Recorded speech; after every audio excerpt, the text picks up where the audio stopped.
Good morning, good afternoon, good evening. I think that covers everybody. It's just gone 2 p.m. here in the UK. It's a nice day for once. It's not raining for once. So, after the recent 3 days of hearings in the Delphi case, we have been expecting Judge Gull to issue some orders. And indeed, she has. She has. But she's rightly set the cat amongst the pigeons yet again.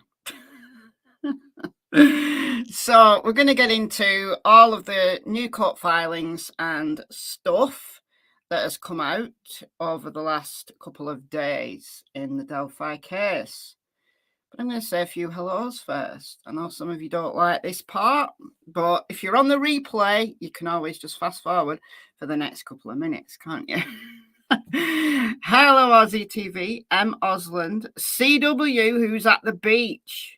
Oh, that's a great place to be today. It's just the right temperature for the beach. Not too hot, nice breeze, but warm and sunny. Enjoy. Jill, hello. Finally back for a live. Two Arctic Wolves, hello. And Krista hopping in as you regularly do, Krista. You are so generous. Before the live even starts with the $49.99 super sticker. Amazing. You are so generous. Who else have we got? Neela, Danny. Oh, you're all right. Don't worry. Yeah. Age, it's not a good thing, is it? It's not a good thing to start getting old. Hello, Jean, Linda, Jackie. I know, it never stops. Never stops. Never stops. Oh, Buglove's in. Hello, Buglove. And who else have we got? Angie Baby. We've got some UK people in. Right side of the Pennines. Well, I'm on the right side of the Pennines. I don't know what side you're on, but I'm definitely on the right side of the Pennines. But yeah, there has been some denials. There's definitely been some denials. Oh dear. Do we expect anything less of Judge Francis Gull? Do we really? Hello, Nicola, Cheryl, Karen, Lorraine, Gemma. Gemma's in Hereford. Do you know what? I don't think I've ever been to Hereford. I don't think I have. Riley's nanny, hello. Yes, it is crazy. It's just crazy. It's the judge. It's the judge that has made it insane. The case would be chugging along fine if it wasn't for her and maybe Nick. But it's the judge. I mean, she should be keeping Nick in line. Hello, Rexy. She should have been. Yeah. There's no getting rid of her, though. That's the thing. I mean, what else can we do? Hello, Petunia. Have any ever been to Colchester and London? I've been to London. Not that I want to go again. I don't know whether I've been to Colchester, though. Hello, Julie, Leah, Right Field. Bayou Baby, Kindness Cake, Unindicted Co-Conspirator. And a bunch of people coming in. Oh, and we got some gifted memberships. Purple AJ. Another one of the people who I can't thank enough who watch my lives. So generous. So generous. All right, let's have a see who got these memberships. Let me just... I wish StreamYard had sorted it where we could like highlight people who've been gifted memberships. Oh, this chat's not letting me go back. If StreamYard had sorted it out, it'd be great. All right, I'm going back. All right, so we've got Shazza Catchatutu, Casey Y, Insanity Mom, Note to Self, Sugar Booger, and some others who, let's have a look. Eat the Cupcake, Joy Capture, Chrissy, and Gina. Welcome you all. You get a month's free membership courtesy of the superstar Purple AJ. Welcome, everybody. All right, without further ado, let's get into this. Okay. All right, first thing. Now, I'm not necessarily doing these in order that they came out. These are just the order that I'm going to present them in. So they're all within the last, I would say, 36 hours. So it's all recent stuff. Now, remember, there has been 4 Frank's memorandums. Memoranda? Yeah, memoranda. So the first 2, there was the mega one in September. That was the big 136-page memorandum that introduced Odinism to us all, and this potential for a bunch of other people to be responsible for the horrible murders of Abby and Libby, and not Richard Allen. So that was denied. Frank's 2 was also denied. Now, that was much shorter. And then there was Frank's 3 and Frank's 4. So as the defence got more discovery, learnt more stuff, they kept putting Frank's hearings in. So if you remember back from September when we discussed it, a Frank's hearing is where a hearing is held because it is believed, and it's worth exploring, whether a search warrant was gained not necessarily illegally, but if what the defence are arguing is that Judge Diener, as it was then, Judge of Carroll County, who recused himself very early on in this case, he wouldn't have signed the search warrant for Richard Allen's house and his car, his property, if he'd have known the truth, if he'd have known what should have been stated in the PCA. And a Frank's hearing is where the possibility that a search warrant has been obtained illegally, I know you can't see me on camera, but I'm using kind of air quotes. So they're arguing that Judge Diener would not have signed off the search warrant for Richard Allen's property if he'd known what the defence has put forward, that it was other people who were responsible. There's much more evidence that other people were responsible. And they've tried always to argue it. And Frank's 1, Frank's 2 were denied. And guess what? Frank's 3 and Frank's 4 have also been denied without hearing. So there's that.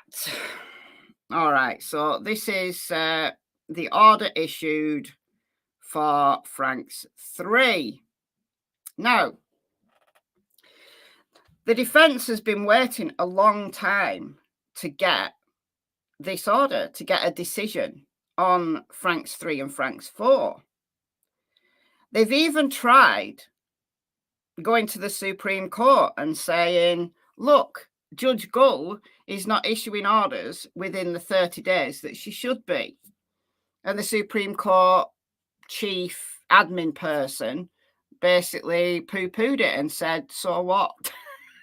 Because you've continued to put in motions, you've continued to, carry on the case, you carry on filing, then you've basically negated your claim that Judge Gull is being lazy. Which is insane. However, it is what it is. You got poor audio, little one. Is everyone else hearing me okay? Everyone else okay?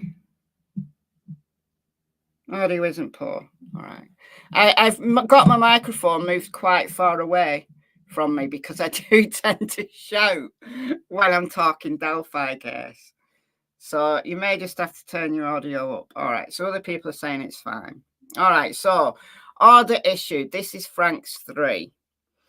The court, having had defendant Richard Allen's fourth. Oh no, that's Frank's 4. We want Frank's 3. Oh no, we're on Frank's 3. All right. I was on the wrong screen. Sorry, guys. I was on the wrong screen. All right. So, order issued. This is from the 13th, so yesterday.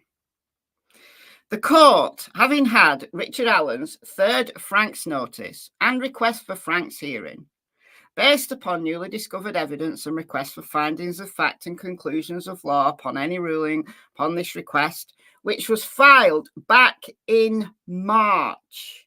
Back in March. She's not bothered to issue an order. We're in August. In August. So March 13th. And then we've got April, May, June, July, August. So 5 months to the day, she finally gets around to issuing an order. Because one of the things that they could have discussed in the 3 days of hearings that they had recently, potentially could have been the need for a Frank's hearing. But she wouldn't even allow that either. That was one of her decrees, that at the 3 days of hearings, they weren't to talk about the Franks. Now, they got a bunch of stuff in, the defence, called a bunch of witnesses, got a load of stuff in front of Frances Gull that she should have known already, had she been reading the defence's filings, but who knows whether she's been reading them or not. But no, it doesn't matter. You can be as lazy as you like as a judge in Indiana. You can not bother, issuing orders within the 30 days that is supposedly on the books.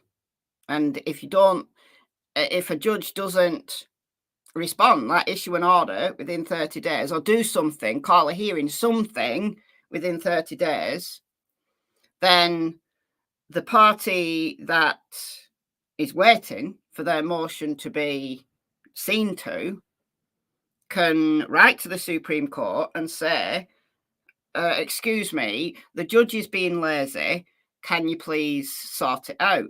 We want another judge.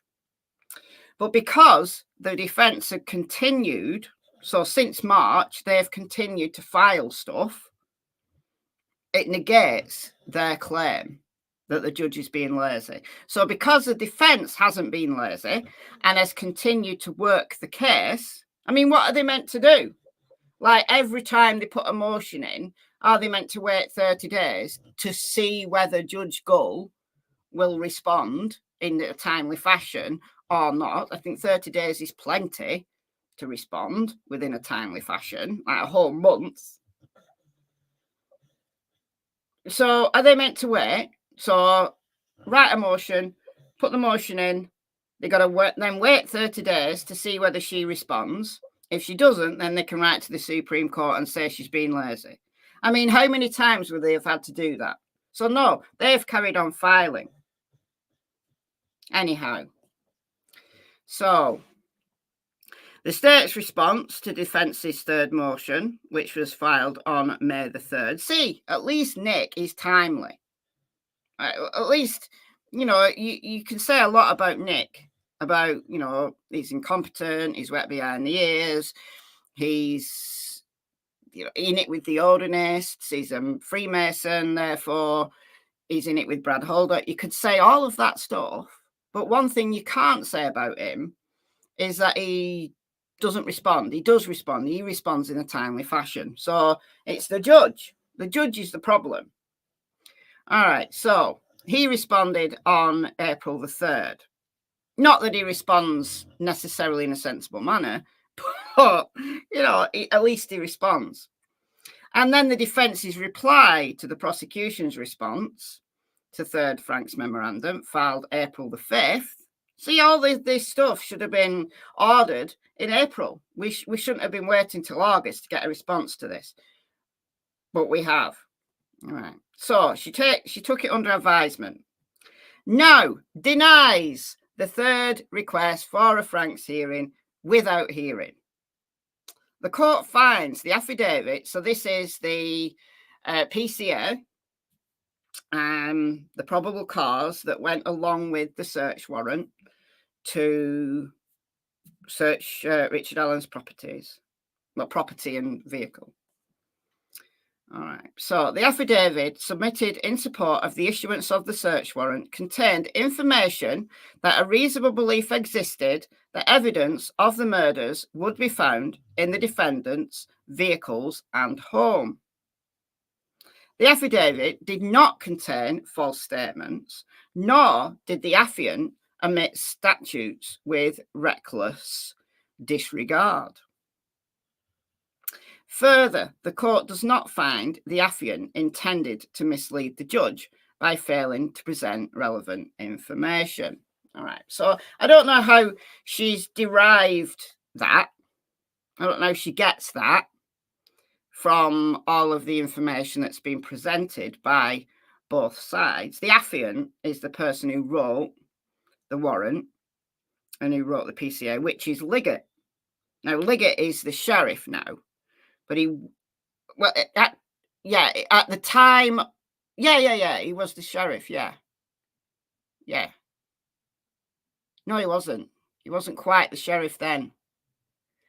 So he was still a detective. So he was, when Richard Allen was arrested in October of 2022, so when this stuff was written, when his properties were searched and stuff, it was coming up to the sheriff's election. So Liggett was the detective, lead detective on the case. And then just a few short weeks, about 3 weeks after Richard Allen was arrested, he was promoted to sheriff. That may or may not be relevant, may or may not be. So it was Liggett who wrote this stuff. So the affiant is Liggett.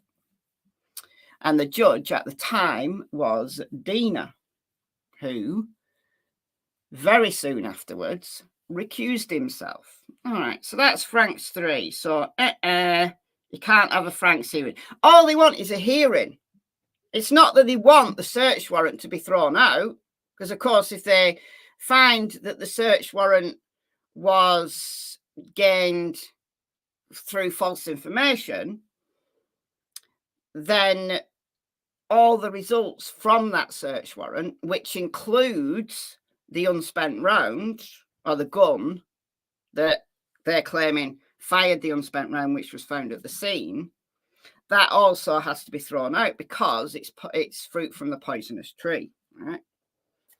So if you issue a search warrant that's been based on inaccurate or misleading information, then any result that you get from that search warrant also has to be thrown out. So it's not just a matter of throwing the search warrant out, it's throwing everything that comes from that search warrant. But they're not saying you've got to throw this out, like throw this out now. They're saying we want a hearing. We want a hearing to present our information. That's all. We want a hearing so that we can present our case. So they can present their case, the prosecution can counter it, and then the judge can make a decision. She's just saying, no, this didn't happen, this didn't happen, this didn't happen, based on, the written motions, not based on the information that's being presented to her. All right. So moving on, we've now got the 4th Franks, which was written at the end of April. So the court, having had defendant Richard Allen's 4th Frank's motion based on newly disclosed evidence and request for hearing, filed April 29th, 2024. The state's response to the 4th Frank's motion, which was filed on May 17th, and then the defendant's reply, which was filed on July 23rd. So it took them a while. Why was the delay there? Anyway, now denies saying without hearing. The trial court is obligated to conduct a Franks hearing only if the defendant makes a preliminary showing that the affiant knowingly or intentionally or with reckless disregard for the truth included a false statement in the search warrant affidavit and that the alleged false statement was necessary to a finding of probable cause.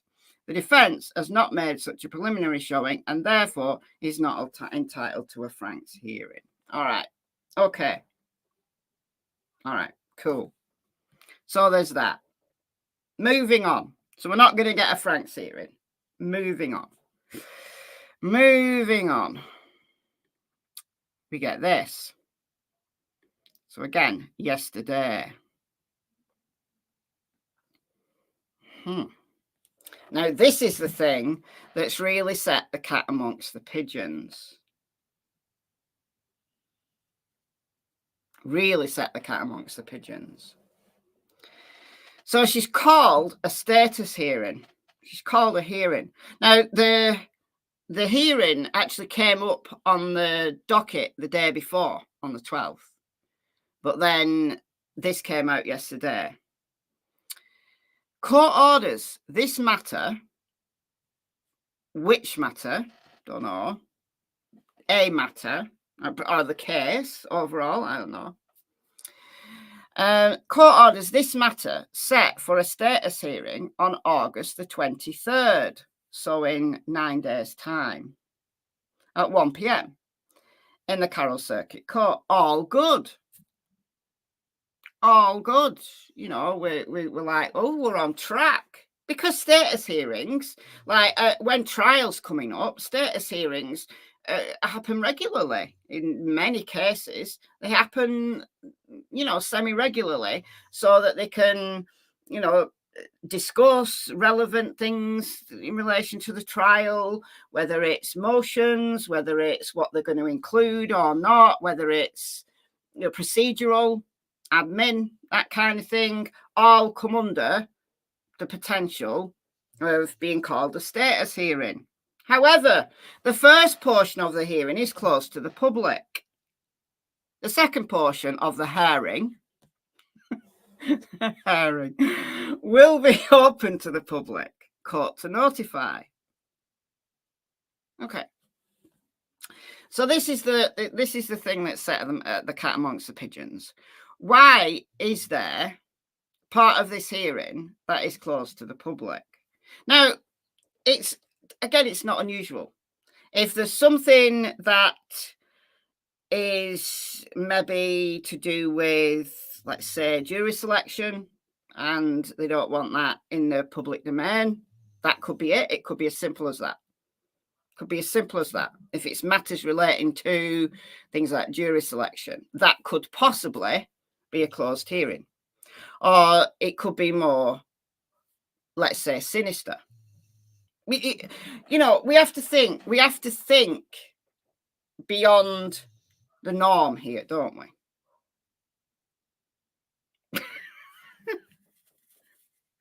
We have to think beyond the norm here.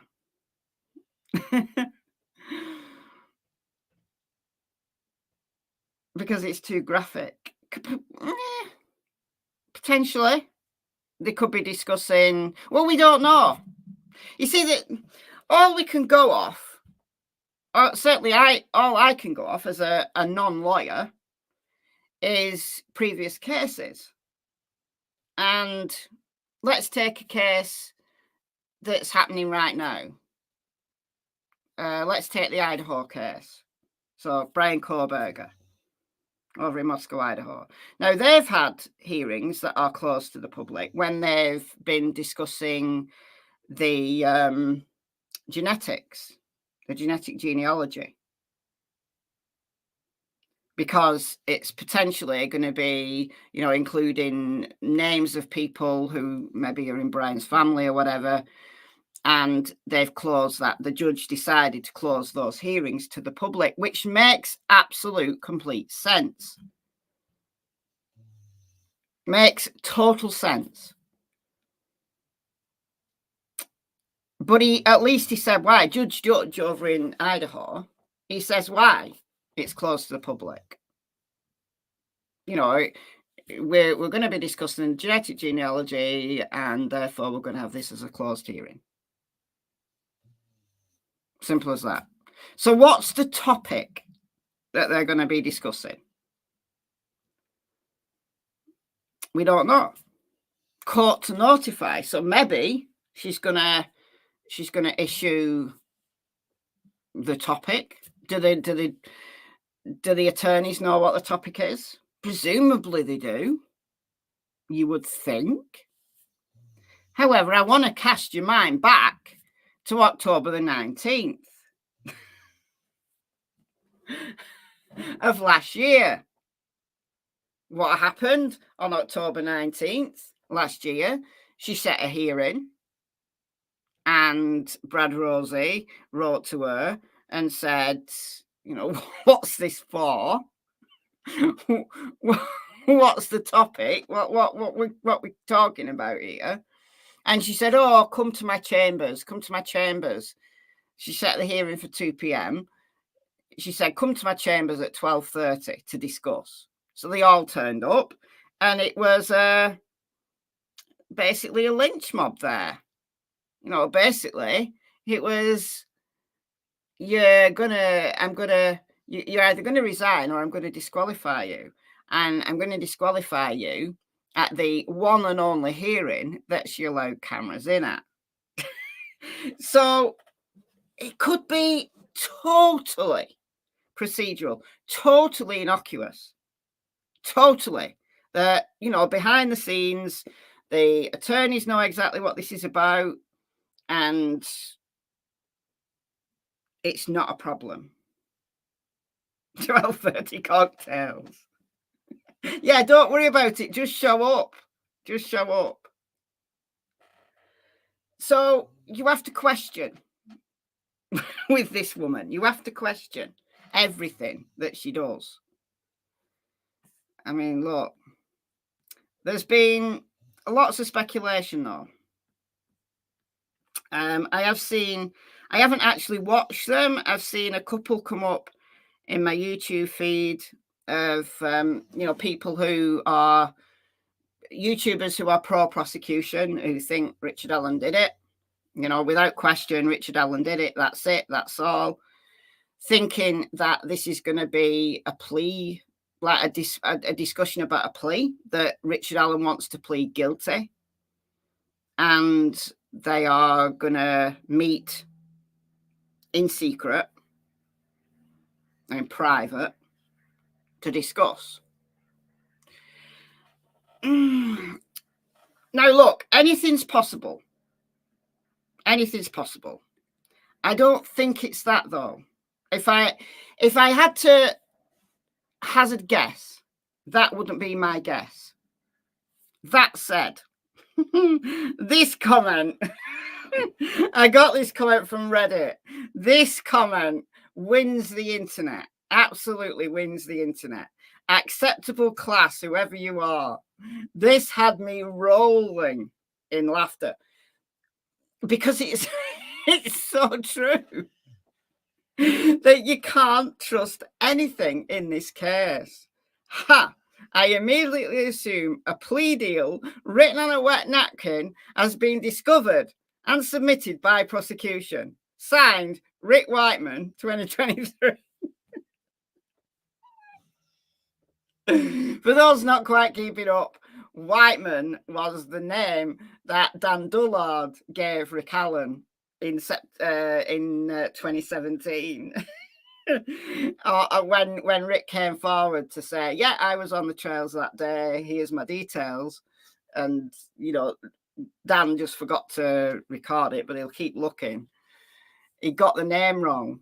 So he'd called him Richard Allen Whiteman. So Richard, first name, Allen, second name, and then Whiteman, surname.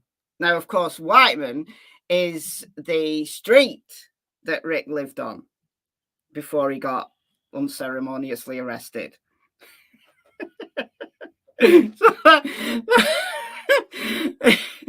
That it'd have me rolling, honestly. Have me absolutely rolling. Go. This changes everything, Nick. When you finish doing my dishes, I will convene an emergency summons. Look, you have to laugh. If you didn't laugh, you'd cry. You know, such a horrific case, horrendous murder of two teenage girls with their entire lives ahead of them. And the case it's just become a laughing stock, become an absolute laughing stock. So we have to have these moments of levity, or else what on earth? So, in all seriousness, I don't think it's that. I don't think it's that. The reason I don't think it's that is because, now, look, I'm not a lawyer. Not a lawyer in my country. I'm certainly not a lawyer in Indiana. Indiana might do things differently than what I'm assuming they're doing. But normally, isn't it the case, if there is a plea bargain, if, you know, the prosecution want to put a plea bargain to the defendant, or the defendant themselves says, look, I'll plead guilty if, and they engage in negotiations, those are not done in court. They're not done in open court, are they? You know, even though this is close to the public, it's still in court. So it would still be on record. So there'd still be, because it's in court, there's still going to be a court reporter who's recording, you know, for the record. There's going to be a record of this. Now, I'm not saying that that record will ever make it into the public domain, because it's a closed hearing. But if it was, like negotiations, wouldn't that be done out of court? You know, if it needed to be with the judge present, you know, surely it would be between the attorneys.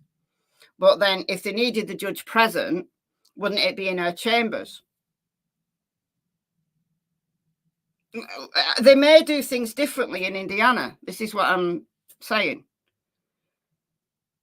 If anybody is in Indiana who's, you know, understands their system, if there was going to be a plea deal, would it be done in court? Like on record? Even, you know, close to the public, but still on the record. Plea negotiations are not, and they're not done on record, they're in private. And it's only when a deal is reached that then enters the public domain. We've seen it recently in Ohio with that absolute monster, Chad Doman. That it was just announced. It was just this, you know, this hearing just arrived. It was just out of the blue. Chad Doman talked about him. It was only last week. Like the negotiations were done behind the scenes, and then hey presto, there's a hearing, and here's the plea hearing. So unless they do it differently in Indiana and plea negotiations are done on the record, nothing would surprise me. But it wouldn't be usual. It wouldn't be the usual way that plea bargaining of any kind was done in my understanding of it.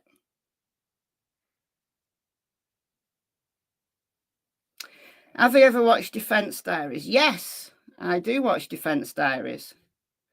I haven't seen the live stream from last night because it happened overnight my time. And I saw it this morning. I just not got around to watching it yet. I've been busy this morning. So I'm going to watch it later. But yeah, I watched the Defence Diaries. Yeah, they're good. Bob and Ali. Yeah, I like them a lot.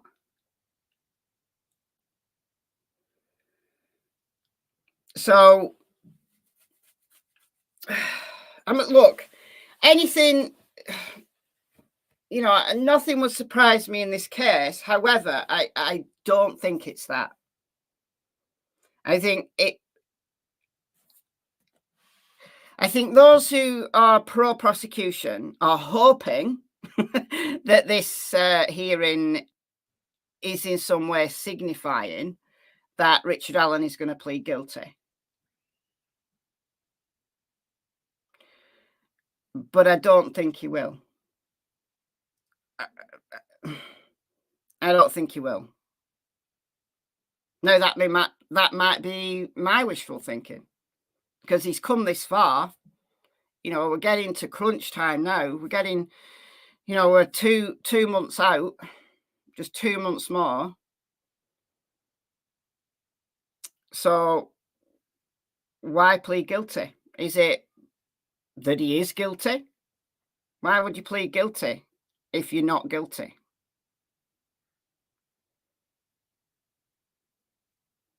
So I look, I don't think it's that. I genuinely don't think it's that. Yeah, I'd be shocked. Yeah, Michelle, great name, by the way. I'd be shocked. I mean, nothing surprises me in this case, but I would be shocked if Rick pled guilty at this point.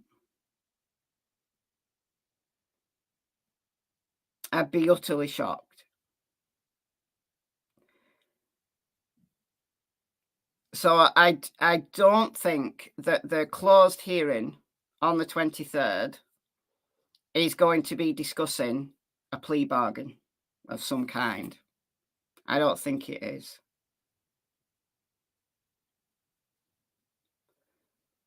But let's wait and see. I think, personally, it's going to be something quite mundane and procedural. And that's it. But who knows? Now, court to notify, does that mean that she's going to actually, you know, title it in some way to say what it's about? Who knows? All right, moving on. Sonia, member for 27 months. Whoop, whoop. Definitely one of the OGs. Yeah, anxious to know what's going on. It always makes me, I always feel anxious. This case, among any other, makes me anxious, simply based on the nonsense from the last few months. You know, even very mundane things like a status hearing, you automatically assume that it's potentially sinister, that she's going to try some other cheap trick, or Nick's put her up to some cheap trick. But it'll all come out in the wash. You know, we knew exactly what was going down in October. You know, Brad Rosie, absolutely amazing, remembered everything from that in chambers lynching.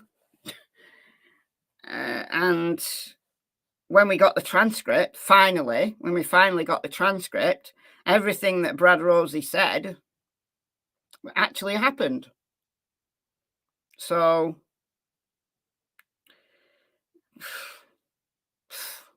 right, moving on from that.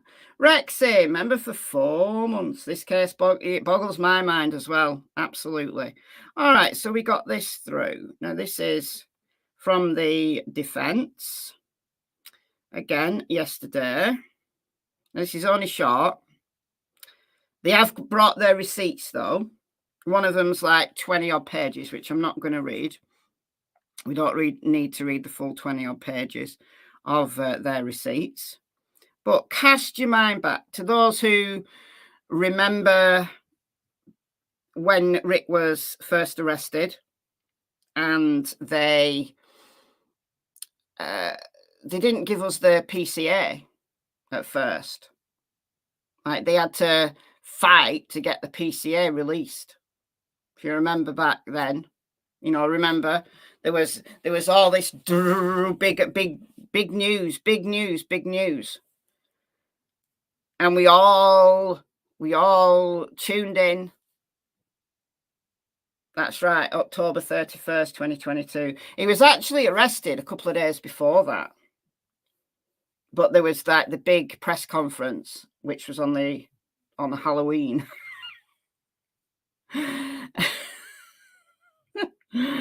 Dear God. Yeah, the big press conference where, what's his face?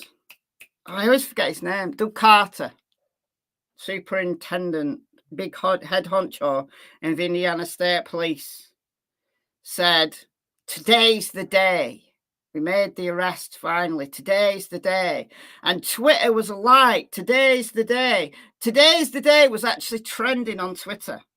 If you remember back then, today's the day was trending on Twitter. And then we get to the press conference and they say virtually nothing except an arrest has been made. And then Doug Carter said, yeah, I know you're going to be wanting the details, but today's not that day. Today's not that day. And we waited and waited and waited for the PCA to be released. And it was like, what's the big deal? Why can we not see what's in that PCA? What probable cause do they have for arresting this man? And I was like, look, trick or treat. Yeah. Trick or treat. And I was like, great, they've arrested someone. Great, finally, justice for Abby and Libby. And I was proper excited. And I was a little bit deflated when we didn't hear the details.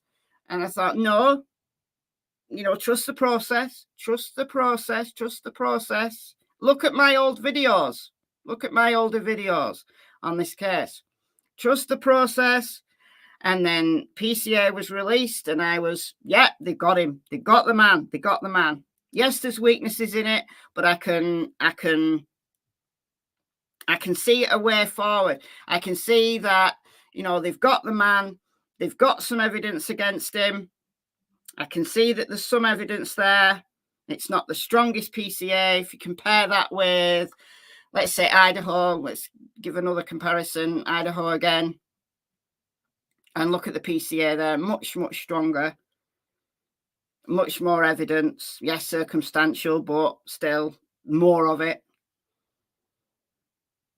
And then you do a little bit of research on the science of, unspent rounds, and you think, that's very contentious. But nevertheless, I'll still go with it. I'll still think that, and I'll still say that they've got their man. And then all the shit starts to happen. And I think probably the scales fell off my eyes.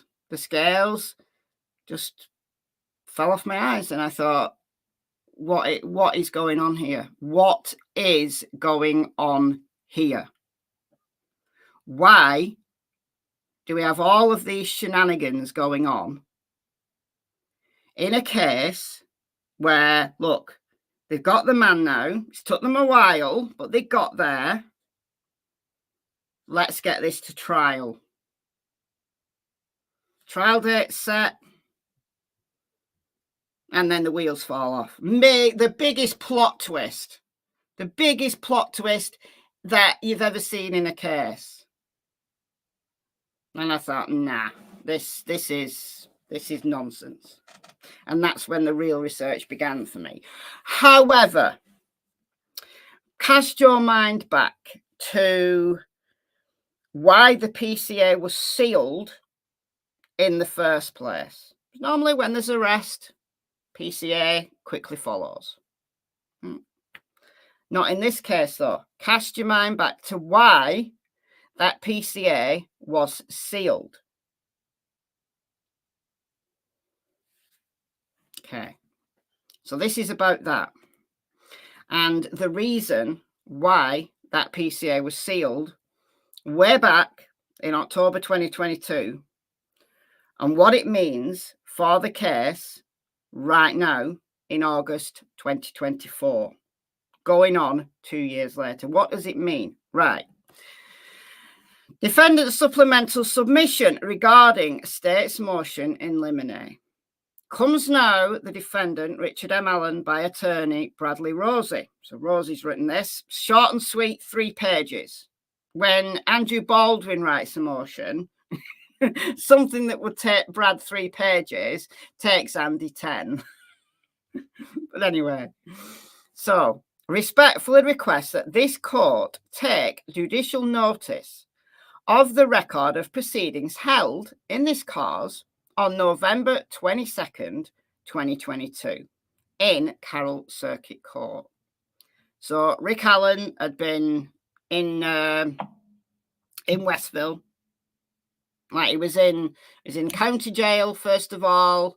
Then Dina signed the safekeeping order with no hearing. Even before Richard Allen had attorneys, Dina signed the safekeeping order, shipped off to Westville. Then Dina recuses himself. Right. So this is the first hearing after Brad and Andy were brought onto the case. Right. Because Rick didn't have attorneys at first. I think he said he was going to get his own attorney and then he couldn't afford it. So he appealed. He wrote to the judge and asked for a public defender. So that's when Judge Gull, was it Gull or Dina, who brought Brad and Andy on? I think it was Gull, but don't quote me on it. Anyway, so cast your mind back. November 22nd, 2022, there was a hearing. In support of said request, defendant Allen states as follows. On April 29th, 2024, the state of Indiana, so Nick, filed a motion in limine seeking to limit various forms of evidence in this cause. Remember this? It was Gull, thank you, aka Radar. Okay. Specifically, paragraph 7 of said motion sought limitations on defendant's ability to introduce evidence of third-party culpability regarding the following individuals and or subject matter. Do you remember this? I know I'm jumping around a little bit, but it's all going to come together shortly. In the next 2 pages, it'll all come together. So we've got a record of the proceedings from November 2022. We've also got to take into account April 29th, 2024. We'll get there shortly. I promise it all comes together. Do you remember this? When Nick wrote saying, at trial, I don't want these words. I don't want any of these words mentioned at all. The defense are not allowed to mention these words. Oh dear. Oh, thank you, Kimberly, for the $20. That's very kind of you. Yeah, a shit show of a case. Absolutely. Thank you so much. All right, so these are the words. I don't know what would happen if Judge Gull grants this, and she's not ruled on it yet, but if Judge Gull grants this,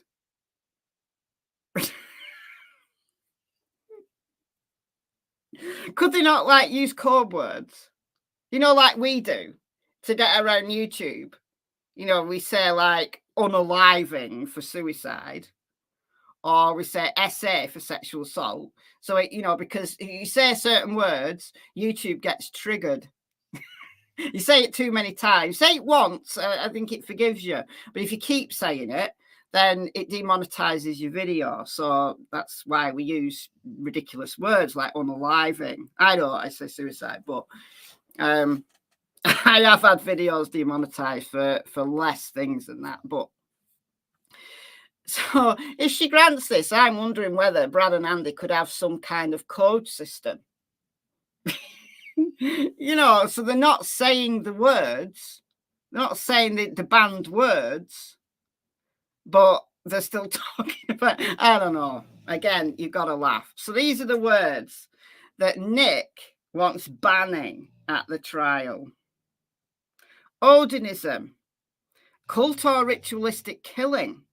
So we can't say, or they can't say, that the crime scene looked ritualistic in nature. They can't say that. Can't say that. Now, what would happen if they did? Would it be contempt of court? like does Nick want Brad and Andy slapped in jail, like for a night, so he automatically wins, or what? Brad Holder, Patrick Westfall, Johnny Messer, Elvis Fields, Ned Smith, Rod Abrams, Kegan Kline, Jerry Kline, who's Tony Kline, who's Kegan's dad, and Ron Logan.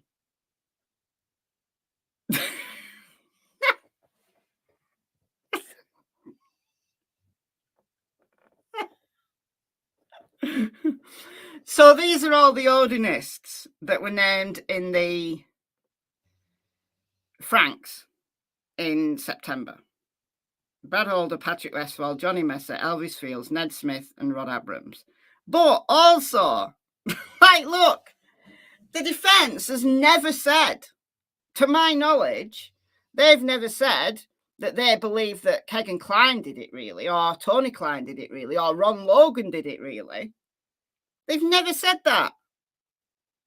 Not to my knowledge, anyway.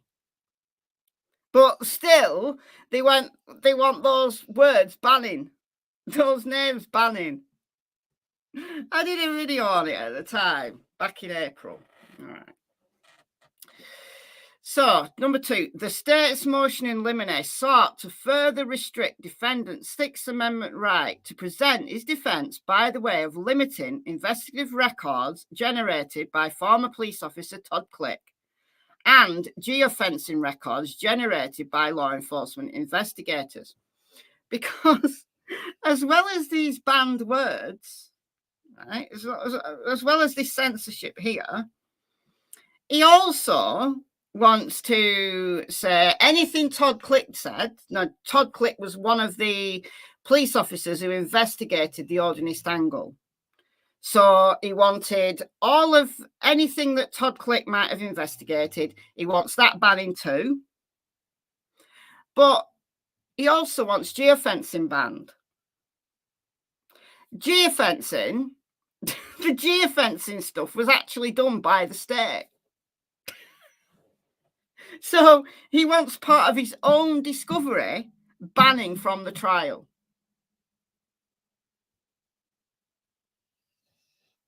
Okay. All right. Okay, Nick. Fast forward. On or about August the 1st, 2024, the parties appeared in the Carroll Circuit Court, at which time both sides introduced evidence in favour of their positions regarding third-party culpability. So, of course, this is the recent hearings. The court took the issue surrounding third-party culpability evidence under advisement. So, at the hearings, we have to read the news to see what reporters have said, and then fortunately, some people who've given very generously sat there through the 3 days of hearings and wrote their notes up and put them online for everybody to see and to read and to use. But one of the issues at the recent hearings was whether or not the defense was going to be allowed to present a defense of third-party culpability. And if Judge Gull accepts, she grants this motion, then essentially the defense won't be allowed to put on the third-party guilt defense that it wants to. I still think they could win, even if Judge Gull bans all of these words, even if Judge Gull does not allow Todd Click to present any evidence, or any evidence that he investigated to be presented, or even the geofencing, they could still win by attacking the timeline. Because the timeline, we talked about this 2 days ago in a live. The timeline to me does not make sense. The timeline cannot make sense because of Libby's phone. So go back and watch the previous live stream on this case. Talked about that there. All right. The court took the issue surrounding third-party culpability evidence under advisement. As of the date of this motion, no order has been issued in this regard. So we are still waiting. Yeah, there's no time of death, not even an approximate time of death.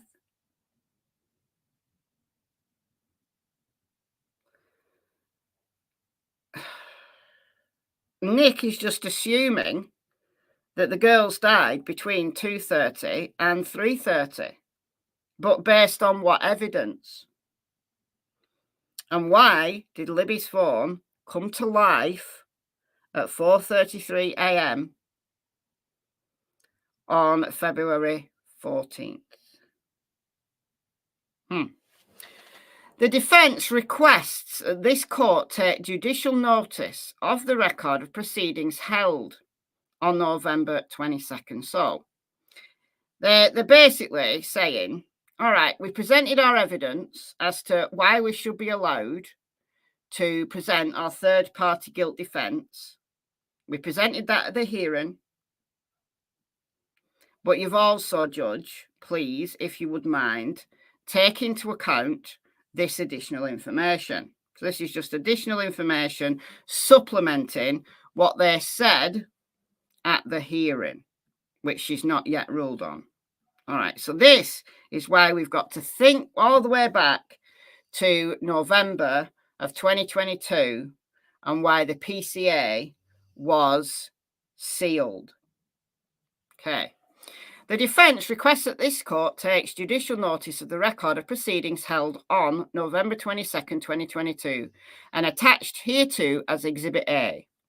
One of the primary issues addressed at the November 2022 hearing was the state's request to maintain confidentiality of the probable cause affidavit, charging information, and other investigative records. They sealed everything, just all sealed. And even when they released PCA, everything else was sealed. We didn't have any of it. All right. At different times during the hearing, the state of Indiana, by prosecutor Nicholas McClelland, spoke the following words as it relates to the potential for third-party culpability. So they're saying that even Nick believed that other people committed the murders.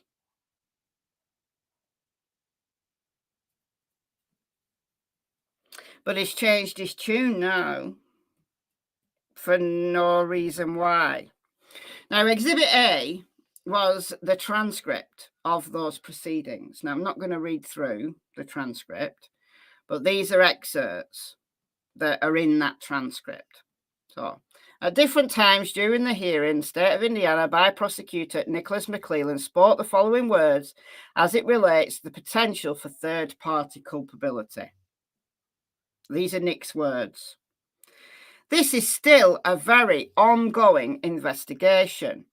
Our goal is to find anyone else who was involved in this heinous crime. That is the public's interest, to find anybody else involved and to get justice for Abby and Libby.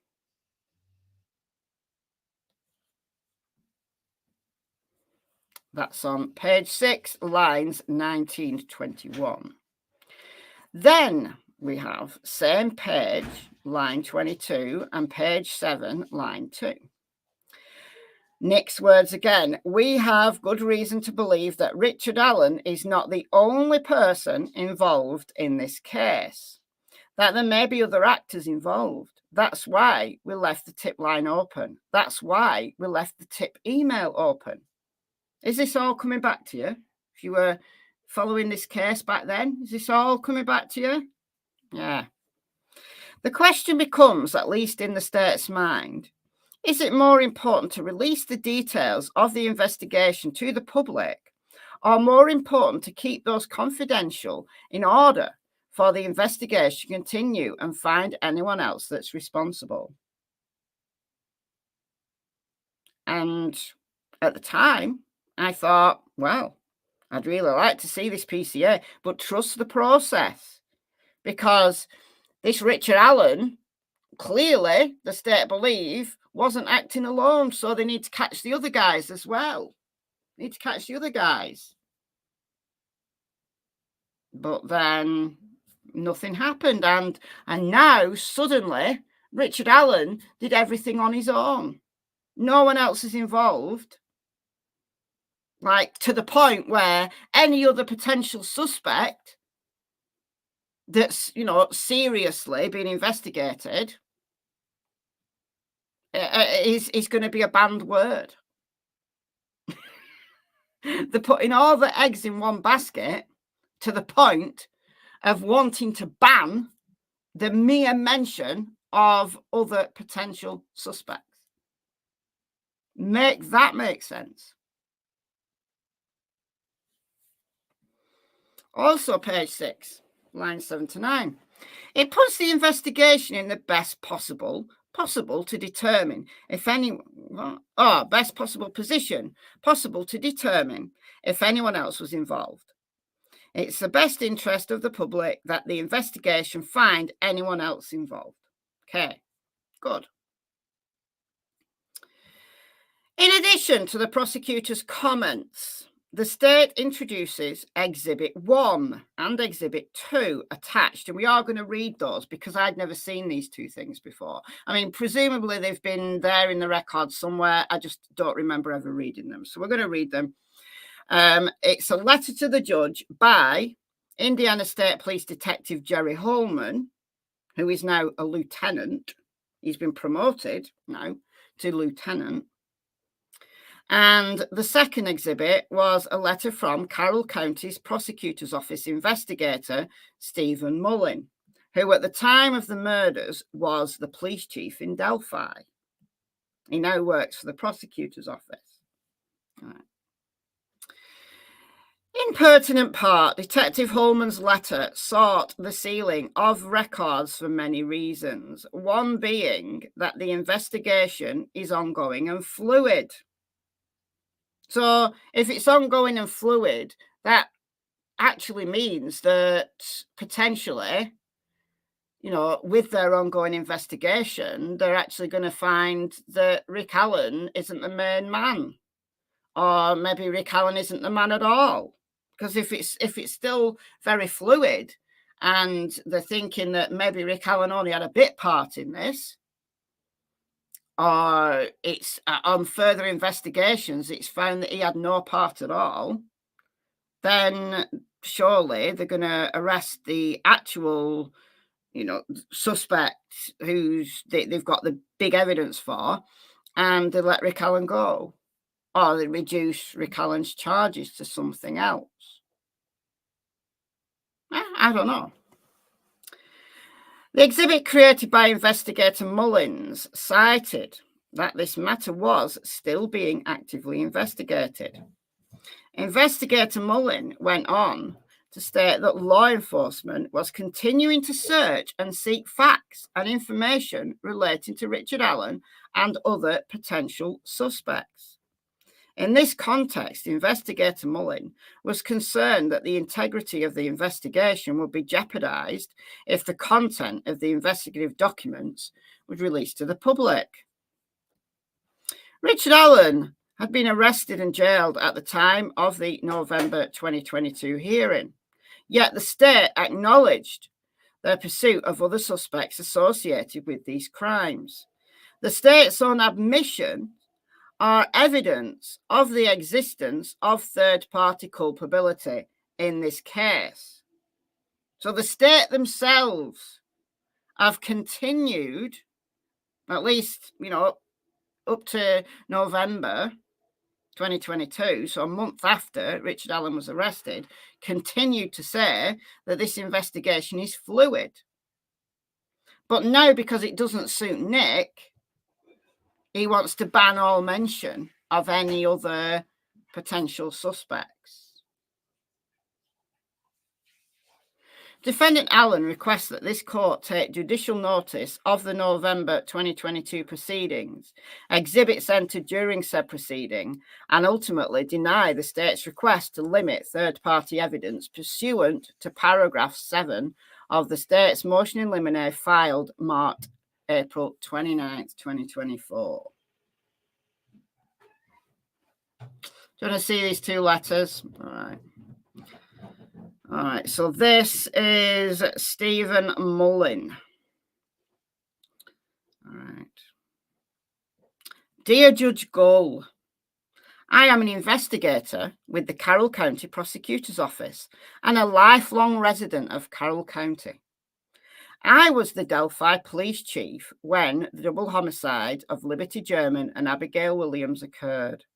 I served 24 years as a deputy with the Carroll County Sheriff's Department and was a detective with the department.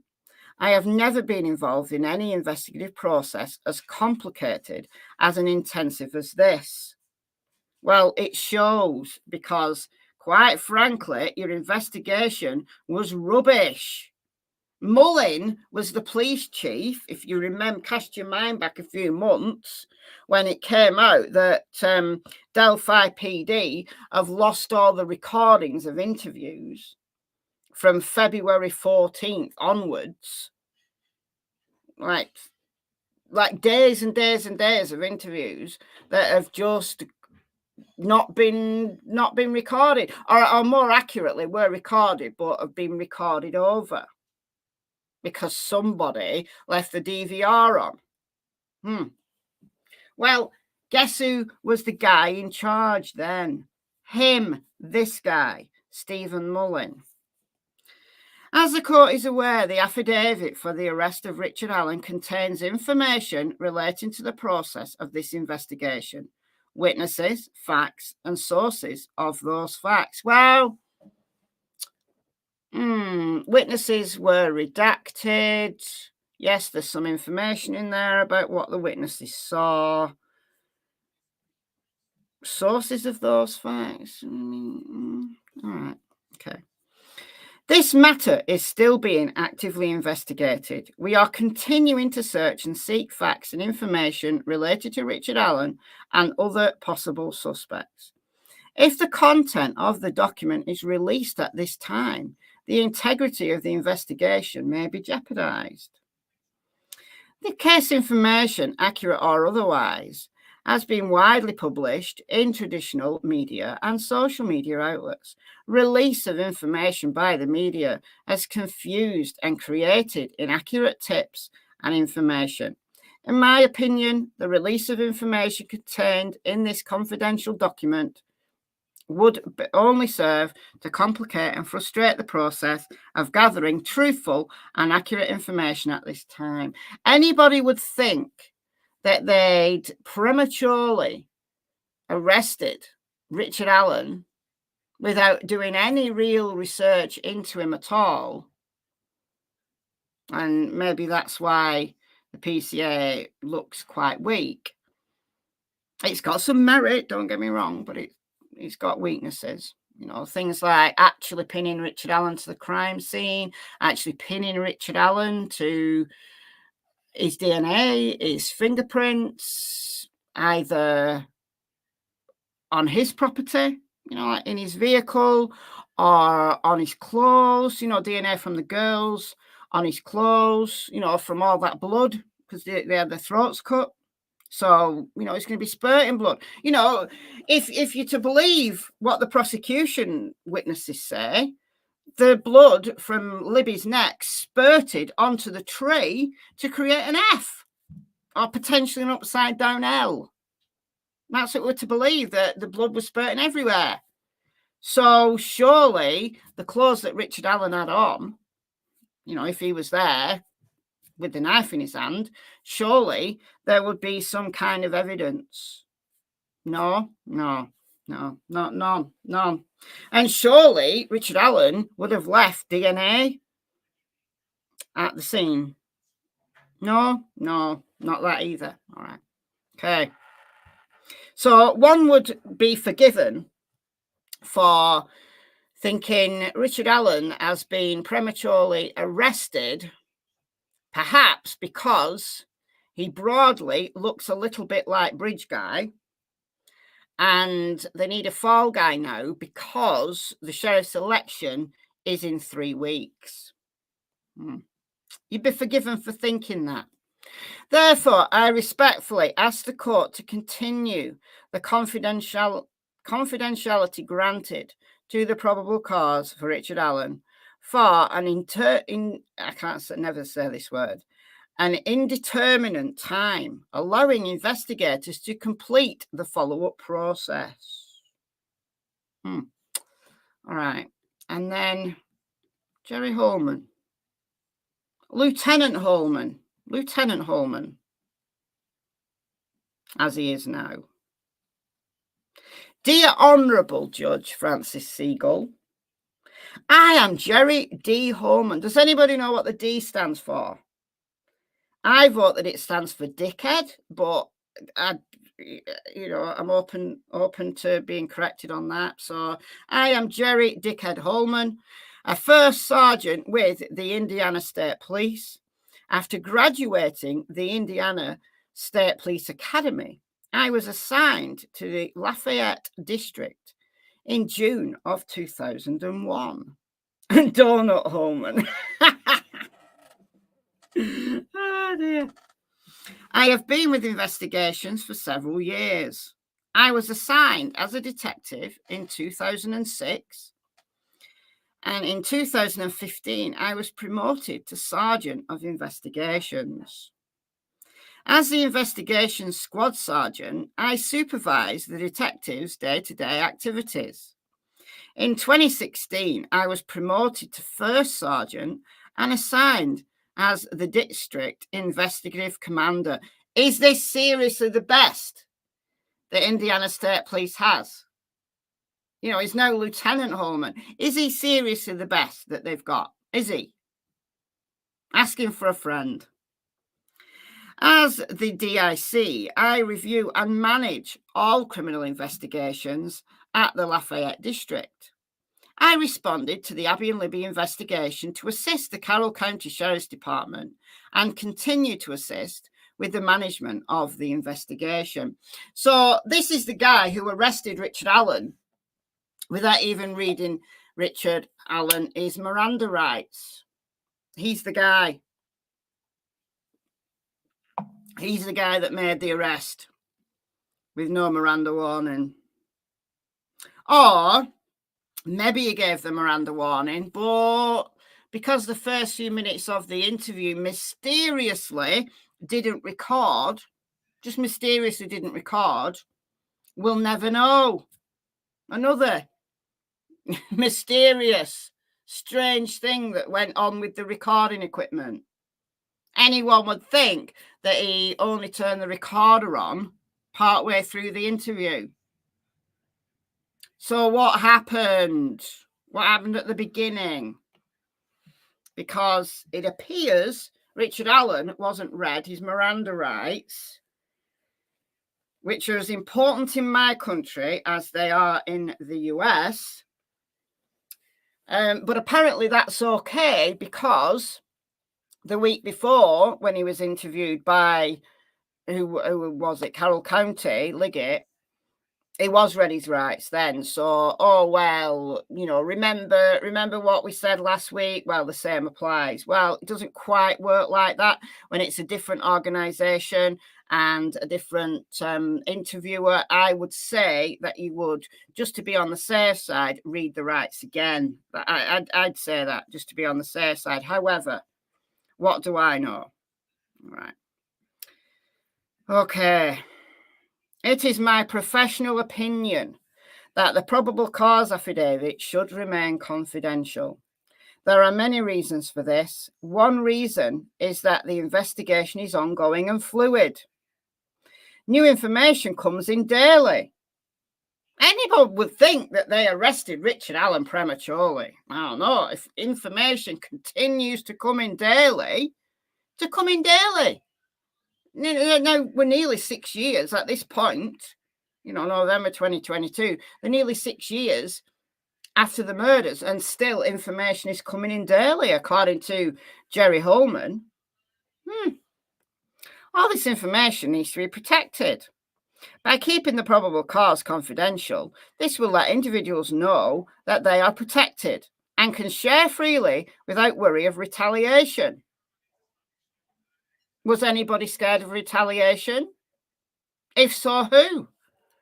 Who was scared of retaliation? So all these tips that were coming in daily, were people saying, or were the cops assuming that there was more information out there, but they weren't coming forward because of fear of retaliation? Really? Please tell me more, Jerry. Please tell me more. Who are these people fearing? Little Richard Allen? Little 5'4" Richard Allen? Maybe Kathy Allen. Maybe Kathy Allen is some ninja that everybody's scared of in Delphi. I don't actually think so. So who are these tipsters who would come in and tell all if they didn't fear retaliation? Well, nearly 6 years down the line, who has got information and they're not going to give it because they fear retaliation? Nearly 6 years down the line, who is that? Why is that? Is it Jerry Holman that fears retaliation? Is it?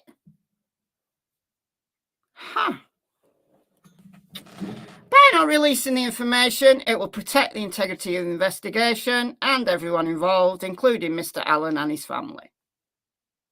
Okay. Additionally, confidentiality will help ensure that witnesses are not harassed by the media and social media. Isn't that the reason why witness names are redacted?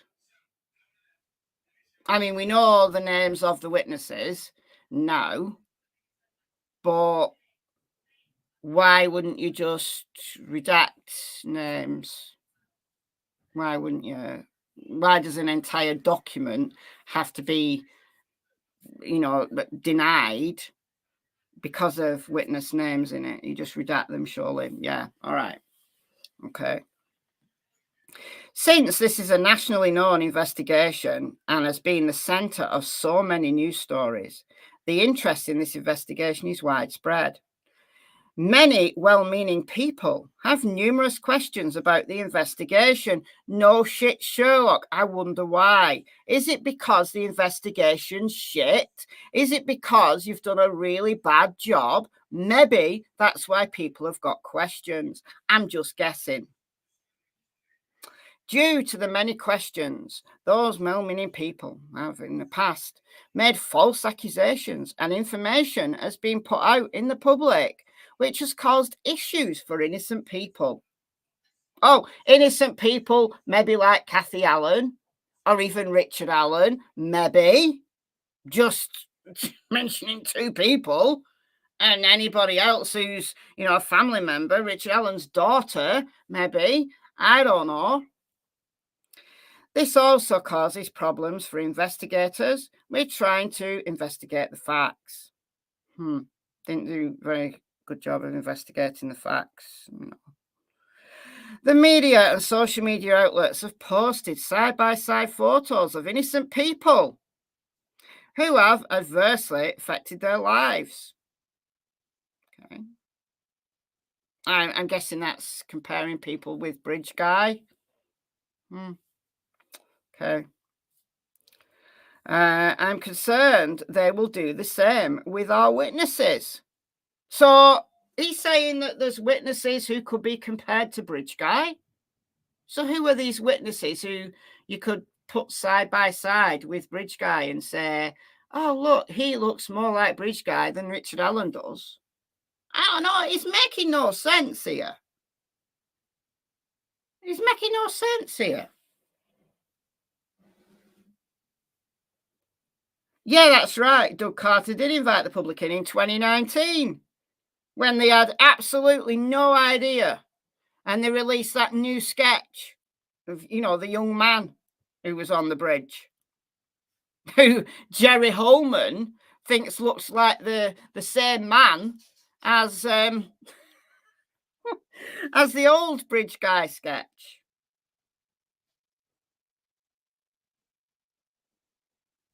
Dear me. Dear me. Jerry Holman needs new glasses. Oh dear.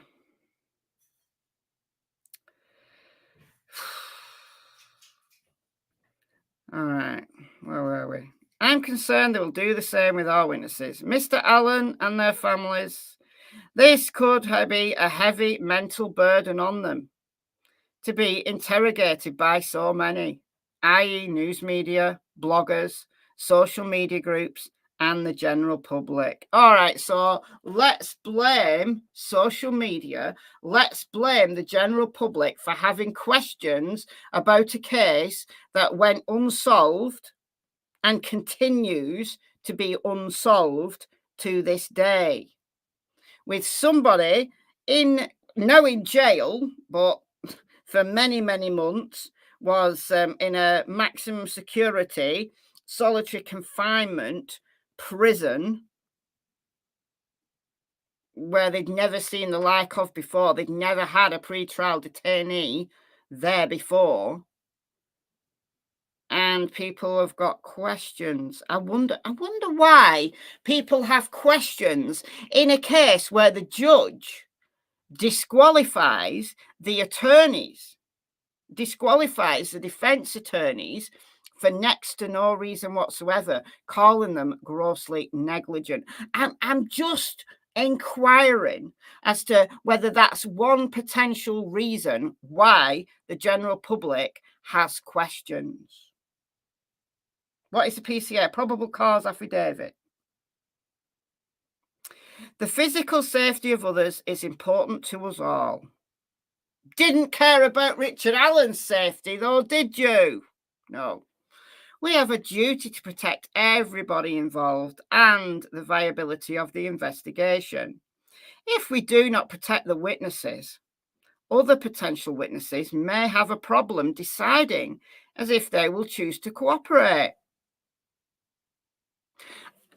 It's like I'm in a parallel universe. Now, maybe I've read this before at some point in the past, but I don't remember reading this before. And it just feels, reading these words from Jerry Dickhead Holman, that we're living in some kind of weird dystopian future. If we do not protect the witnesses, other potential witnesses may have a problem deciding as if they will choose to cooperate. So who are these potential witnesses who are, as of November 2022, still deciding whether or not they were going to come forward? I'm at a loss. What are they scared of? Why are they scared? Because surely they're not scared of little old 5'4" Richard Allen, who's in solitary confinement, at that point was locked up in Westville. Not scared of him, are they? So who is going to go and retaliate and intimidate them and stop them coming forward? It sounds like a tactic that, I don't know, maybe the likes of Patrick Westphal or Johnny Messer would try. It seems more their style of dealing with the world than somebody like Richard Allen or one of his family on the outside. I might be wrong. This could harm the nature of an ongoing investigation. We don't want to impede the flow of information that comes in or the safety of others. We can protect the investigation, witnesses, suspect, and all their family members by keeping the information confidential. So that's what First Sergeant Holman said way back then. So we've got to wait now. We've got to wait to see what comes next. That's it.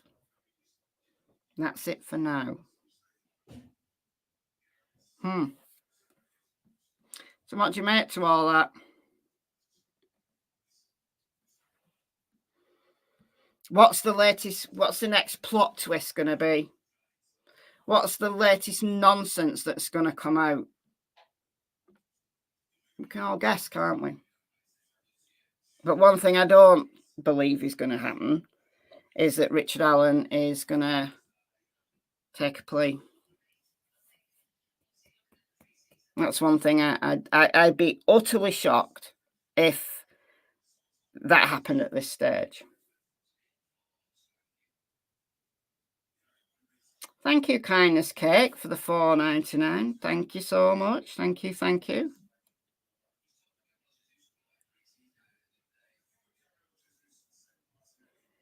Yeah, that's what I'm scared of, Stephen.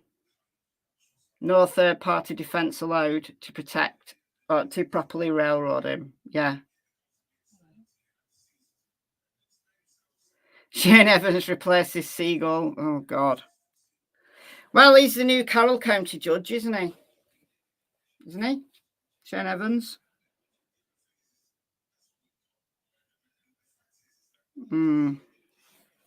So, yeah, I'm totally expecting, I have to say, I'm totally expecting her to say, yeah, you're not allowed to mention Odinism. What were those, all those words again? Hold on. Let's have a look here.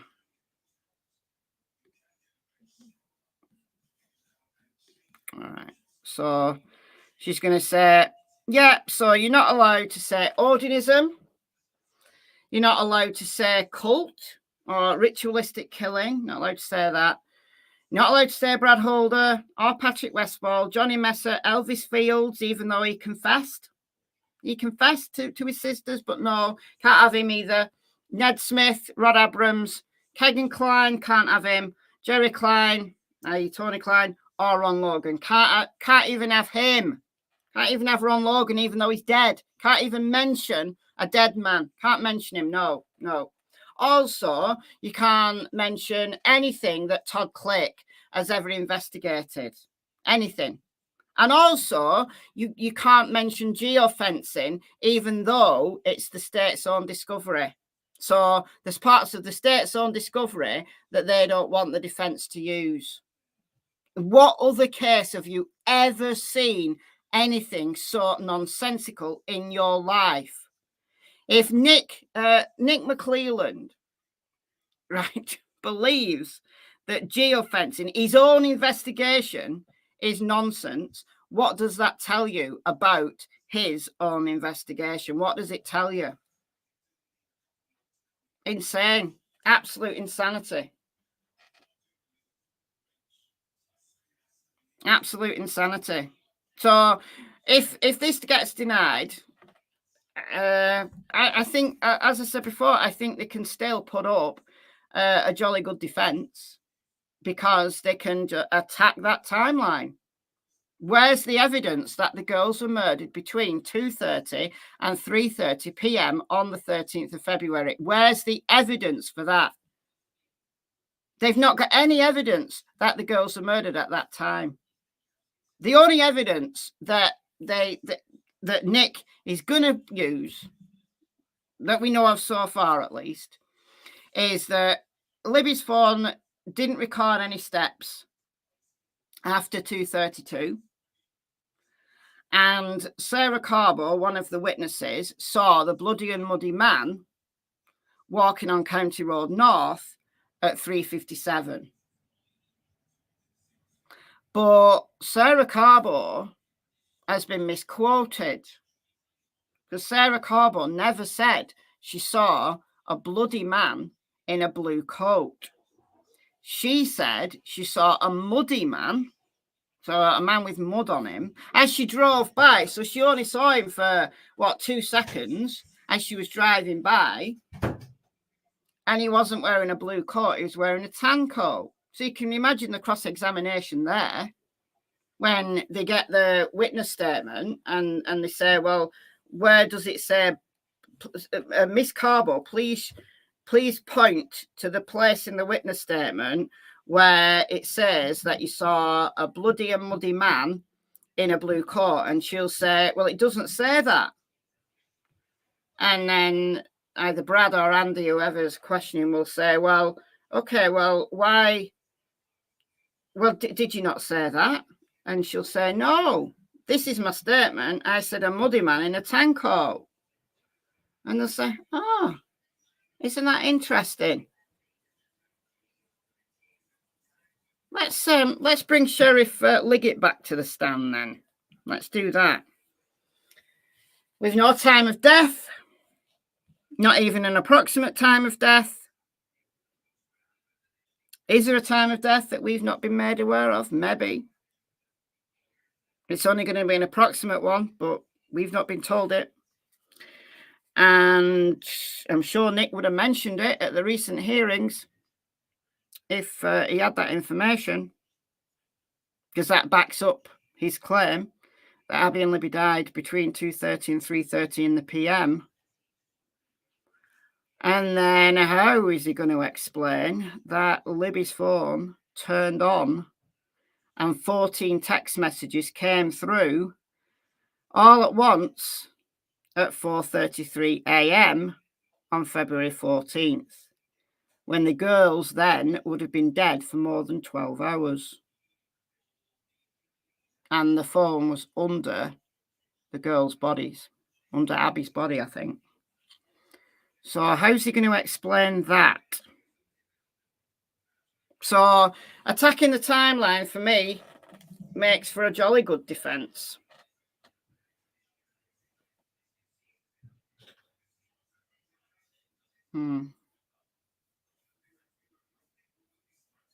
So, all right, I'm going to go. Let's wait and see what comes next. What time is it over there in Delphi? About 10:30 in the AM there in Delphi. So we may get some more information through today. We may not. Let's wait and see. 10:33 a.m.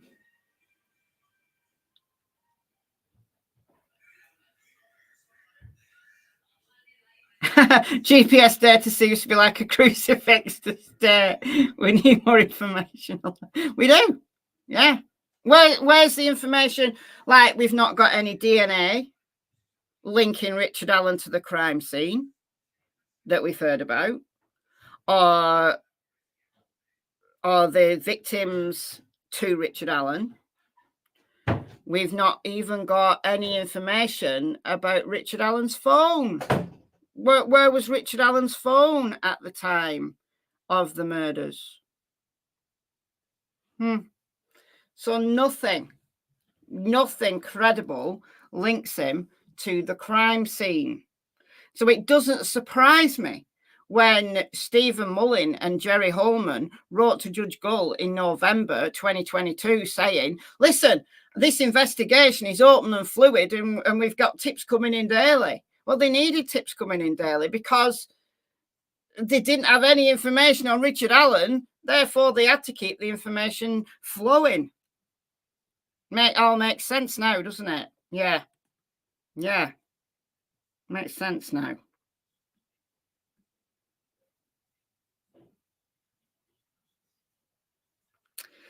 Okay. All right. Thank you all. Thank you all for joining me. Thanks, as always, to the mods. Thank you to those that donated. You are very, very kind and very, very generous. Welcome to the new members. And I'm going to go and maybe sit outside for a bit now. So, yeah. Enjoy the rest of your day. Bye, guys.